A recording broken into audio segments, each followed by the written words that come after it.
Patel, who will be looking into Project Power, developing an off-the-grid computer lab.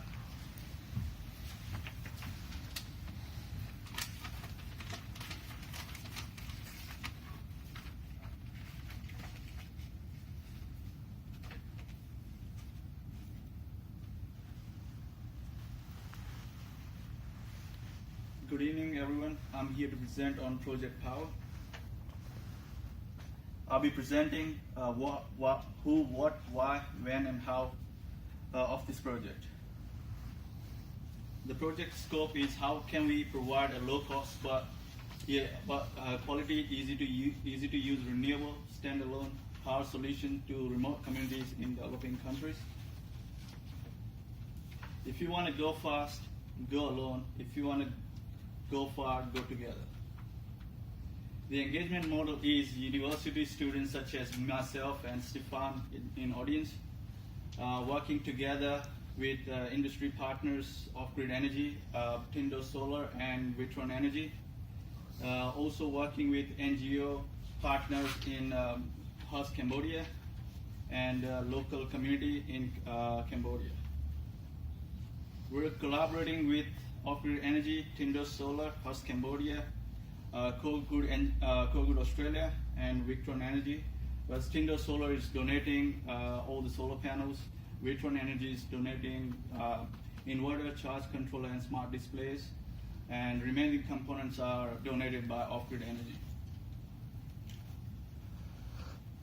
Successful projects require collaborative teamwork, one team with many partners and support, under the guidance of Gil Jackman, supervision of Sean, David Whaley, Frank Bruno, support from Glenn Morelli and Phil Crotty, input from Fiona and Anthony, and Campion Village Community.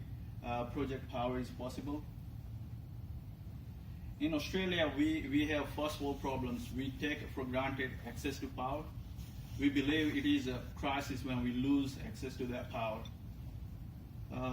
Typically, Australian house would have one or two source of energy, source of power, and they'll be using a lot of appliances. Whereas in developing countries, very few people have access to power. Only 30.1% Cambodians have access to power, which means 70% don't.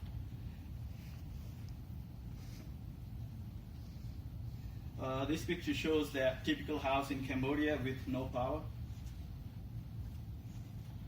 So we're consulting with local NGO Hus Cambodia to find out the amount of appliances they'll be using, and based on that we can calculate the load profile. Together we've researched, designed, and developed a low-cost, renewable specified tailored standalone solution for the remote community in Cambodia. So we consult with Hus Cambodia to determine the system requirement to ensure the power needs are met. Rotary has donated laptops. Uni SA IT students will be also going to Cambodia to install and teach the local community how to use it. So this is a load profile based on the data obtained from Hus Cambodia as key the empowering communities. So we're showing them how the system works. We'll be providing easy to understand training and maintenance manuals to the local community, and we'll be also teaching them how to replicate the system so that can be useful for them in terms of employment opportunities and business. So the overall system would look like similar to this, which would have minor differences, but overall will be similar. So the process from starting to the finishing, the equipment and component selection would be done with the guidance of Off-Grid Energy and the university supervisors. System will be built at Off-Grid Energy. Transportation is arranged with Singapore Airlines that will be shipped on 26th of November. Installation and commissioning will be done with the help of local electrician, and training manuals will be provided to local community leaders so they can so they can maintain the system afterwards. Being sustainable, this is a building where we're going to install the system. This building was built by Gil Jackman and her team in December 2016 with recycled plastic bottles filled with paper and plastic. To the right, that's the system they are built in India. It's a 2.5 kilowatt system. So panels for that system was made out of scratch. So all the materials were imported locally and internationally, and then it was fabricated in-house.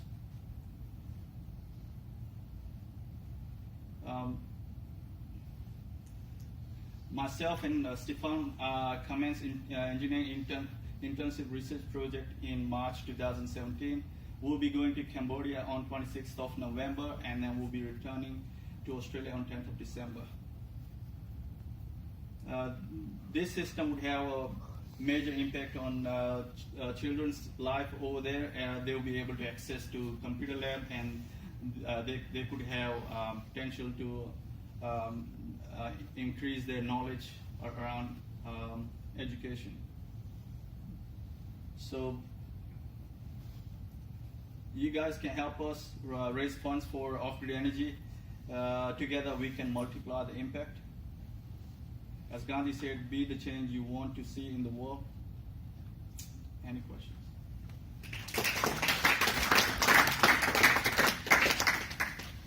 Have you done any calculations on the mean time between failure on the system? Yeah, based on simulations, we require a 5 kilowatt system with. No, mean time between failure. Sorry, mean time between. Yep, it's the reliability of the system. Nothing's just How long will it last? It's going to last at least breaks down, yeah. 15 years. The batteries would last 5 to 7 years. Okay. Because we're using lead acid gel type batteries. So what are the safety aspects that you may implement in your project? Sorry, what's that? Safety aspects. Safety Safety, aspects. yes. Yeah, okay. So we're creating manuals, user manuals, showing all the pictures, about the system, how to operate in a safe manner. How about accessibility to the actual hardware? You're going to make it safe, have all those. So it'll be operated by the local electrician over there. So it won't be like anyone can go in there and then, Okay, that's fine. Yeah. Yeah, good presentation. You identified a problem and a pretty clear solution. What we found impressive is you've obviously recruited quite a bit of support to help make this a reality. So Kilo Solars are donating all the panels. There's Victron donating all the inverter, charge controller, and smart display. The sustainability aspect, I think, is great. So you've got computers donated that are redundant or obsolete, which still serve a purpose and obviously function and operate quite well. You touched on replicating or providing the ability to replicate. Based on my experience in building my own solar panel in India, it will be also feasible if they want to manufacture. If they want to reduce the cost, they can manufacture their own solar panels from local and imported materials. Like they can get solar cells from China, whereas other raw material they can get it from Cambodia itself. So two questions then. Training. So obviously there's some local on-the-ground training. Yeah. Is there provision or consideration for ongoing training? So we'll be providing training manual, and also we'll be providing training to the local electrician. So then he can teach other people in Cambodia. And cost? In this project, the cost is, most of the components are donated, so that's not a. So if you could replicate that on a larger scale, what would the cost per unit be? Based on my own project in India, I could get down to 60% from 100%. So I can reduce the cost by 40%. And what's the approximate cost per PC based on the approach you've taken? So cost of a PC. The PCs are donated by Microsoft. Yeah, so landed, on the ground, installed, powered, freighted, software, training, everything, cost per unit. Yeah, not sure cost of It'd be interesting So, to... Yeah. with the laptops, Rotary have big, huge storage of them, so Yeah. there's not going to be a problem of getting ongoing laptops. Yeah. There is also organisations around the world that actually teach women how to make solar cells with. So we can, where technology is changing, costs are coming really down, and sourcing things in country where the average wage is about $10 a week. Yeah. You've got the comparative. So with NGOs, with the money donated, you can do a lot more. So. I guess ultimately that's some kudos in terms of trying to recruit some funding as well. I saw the GoFundMe page or whatever at the end, but I think if you could really put a dollar cost on it and say, look, we can provide laptop, computer, PC access to kids in Cambodia for $30 per unit, I think you get a lot of interest and a lot of people contributing and donating funds.